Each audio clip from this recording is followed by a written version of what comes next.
All right. Honestly, I don't really know what to do with this thing. So this is the Kinhank 12 terabyte something or other. Well, this isn't. This is a Ugreen external hard drive enclosure that has a Western Digital 12 terabyte hard disk inside of it. But what you're paying for is what comes on the disk.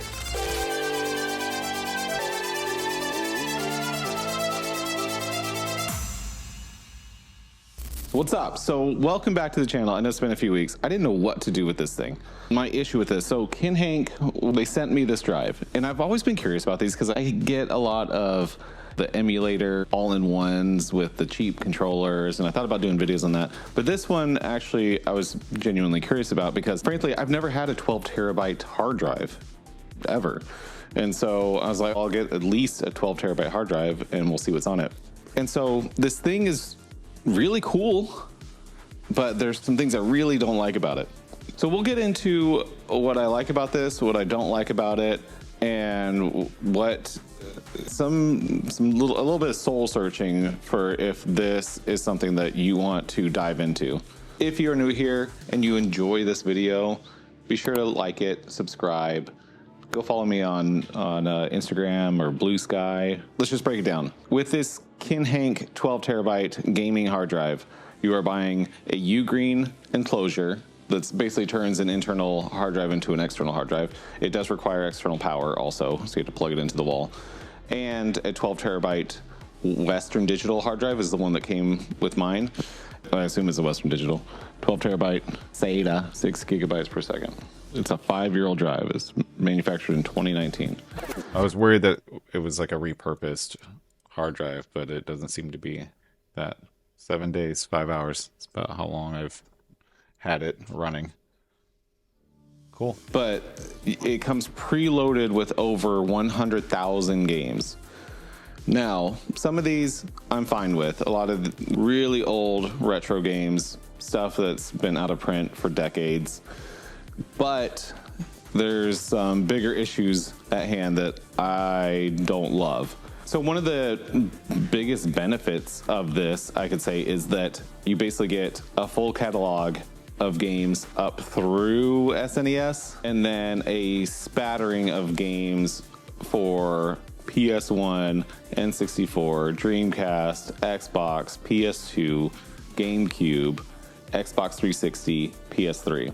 Now, 12 terabytes holds a lot, and this thing isn't the most optimized. There's several front ends that are installed, which cause some issues, a lot of redundancy. And so let's get into who this is for. If you want to just have a huge library of old games and you kind of know what you're doing, this might be for you. The problem is that you still have to set everything up. And so it does some of the work by configuring. It has all the BIOS files included and other pseudo illegal things along with the games. But just having the emulators mostly working, I had to do some configuration with resolutions and inputs and stuff like that, that someone who's never been involved in emulation will not know what to do in that situation. So you'll have to know what you're doing. The other thing is you need a computer. This isn't a standalone device. You plug this in and then it runs off of your computer, that computer.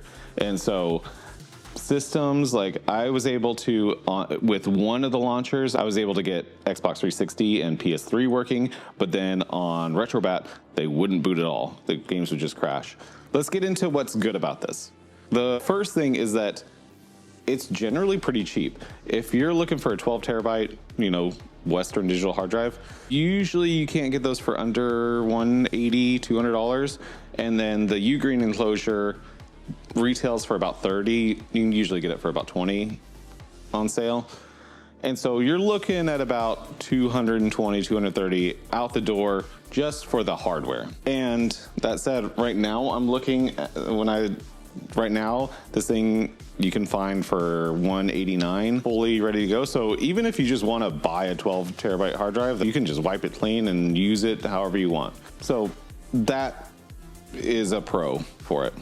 The other thing is, if you're just looking for a back catalog of all these, I consider them abandonware games, like in the PC community. If no one's doing anything with old Neo Geo games, have at it.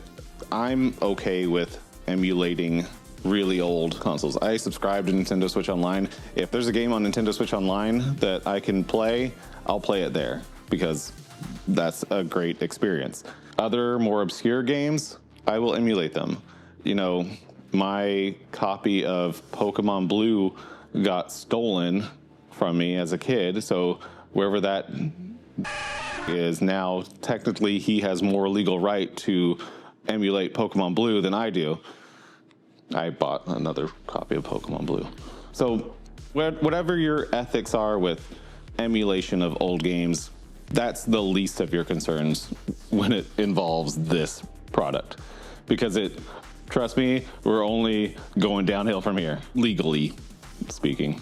The other thing is the product seems to work fine. It tries to hold your hand. It has you install a bunch of runtime software that's all seems safe to get these emulators working. It comes, like I said, preloaded with all the BIOS files. It knows where all the ROMs are.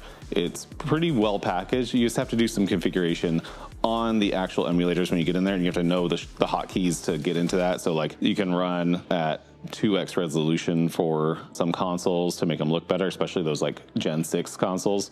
They look pretty rough at 1x, and that's how all the default settings are. But like I said, this stuff is pretty freely available. I had a library of all these old games because I make content, I need to film stuff, and so just having that at my fingertips is nice, but I already had all that stuff. What I was excited for was that it was 12 terabytes, and so I was like, I'm gonna get lots of PS1 games, PS2 games, Xbox games, GameCube games, maybe some PS3 and Xbox 360. I was expecting larger libraries from those generations, and the options here are a little shaky. It's like not stuff that you would really expect. A lot of random games and not that many. And so it is what it is. That was a little bit of a disappointment that I was expecting all the flagship games from these consoles, and there are a lot, but the game options, I don't need BMX XXX on 3 different consoles on here. I don't need it. The other thing, and this is the elephant in the room, is there's 200 Nintendo Switch games on here. I don't like that. I don't like companies making money selling software games that are currently being sold. I don't like that there's all these games that developers have put their blood, sweat, and tears in and are currently still trying to sell. You hear about these studios being shut down because sales are low. I don't like that. I wish they would have omitted Switch games. On top of that, which I think is arguably even worse, is that there are modern PC games that are cracked to work. And this is my biggest gripe with this, is these massive PC games, several hundred gigabytes, are taking up a bulk of the space on this 12 terabyte hard drive. I'm not touching any hacked PC games. Actually, I have almost all these games on Steam already, so I don't need to. So I just delete them, and I got some more space. I wish they would have used that space for more, 6th gen console games and stuff that you can't access anymore, especially like on Xbox, backwards compatibility games that aren't available, games that are out of license, stuff like that. And like I said, these are games that people are working on and selling actively, that their livelihoods depend on it. So don't like that. That said, there's also a lot of arcade games, and I got Mario Kart arcade working. I'm still going to go to the arcade and play that game. I'm going to go to Dave & Buster's. I'm going to do all that stuff. I don't feel like, because I have Mario Kart GP2 on my computer without a steering wheel, I'm never going to go to an arcade and spend $1 per run. I'm going to do it anyway. And so if you decide that you do want to buy something like this and utilize the software on it and the games on it, I said in a video when I was making this arcade machine that I think that karma is big, and when you download a game, buy a game. If you download a game, buy a game. Put back into the system what you take out of it. Take a penny, leave a penny. And so Don't be greedy. If you want a 12 terabyte hard drive, this is kind of a good deal, even if you just wipe it. But how much is your soul worth to save a few bucks on a hard drive?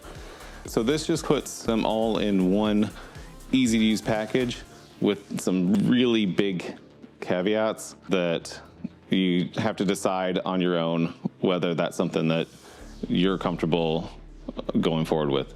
If I don't have another video out before the end of the year, I hope you had a great 2024 and have a great end of it. If you're new here, I'm Ty, Tynology. Be sure to like and subscribe if you enjoyed this video. I'll be back soon. I have a lot of videos. I say this every time, I have a lot of videos, but I've streamlined my process and I'm shooting to try to get more videos produced for you. And I have a big announcement coming up on the next video too. It's gonna be huge and it's gonna be really cool. So thank you. Have a good rest of your 2024 and I'll see you soon. Cheers.